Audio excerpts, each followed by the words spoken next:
11वी online प्रवेश प्रक्रियेला आता 5 जूनपर्यंत मुदतवाढ देण्यात आलेली आहे। 5 जूनला दुपारी 2 वाजेपर्यंत ही मुदतवाढ असेल। इन-हाऊस कोटा अंतर्गत खासगी व्यवस्थापनाच्या कनिष्ठ महाविद्यालयामध्ये 10% जागाही आरक्षित करण्यात आल्या आहेत।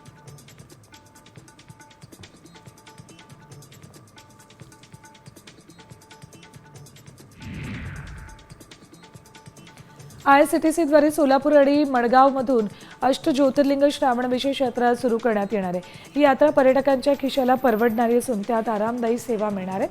भारतातील प्रमुख ज्योतिर्लिंग आणि इतर पर्यटन स्थळांना भेट देण्यासाठी या सहलीचं आयोजन केले। ही सेवा 19 जुलैपासून सोलापूरहून सुरू होईल।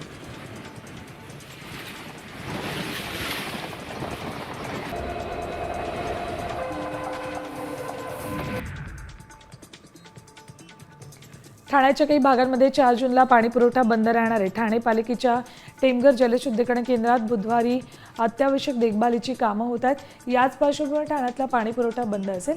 या कामाच्या अनुषंगाने बुधवारी सकाळी 9 ते रात्री 9 वाजेपर्यंत काही भागांमध्ये पाणी पुरवठा बंद राहणार आहे।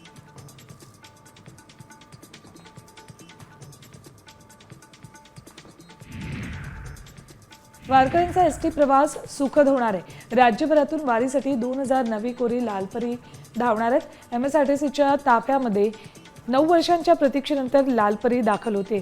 त्यामुळे राज्याच्या कानाकोपऱ्यातून भेटीला जाणाऱ्या भाविकांना प्रवास आता विना अडथळ्यांचा होणार आहे।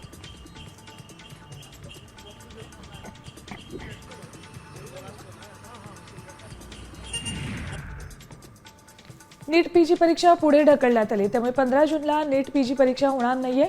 नवी तारीख लवकरच जाहीर होणार असल्याची माहिती NBAMSनं दिली आहे।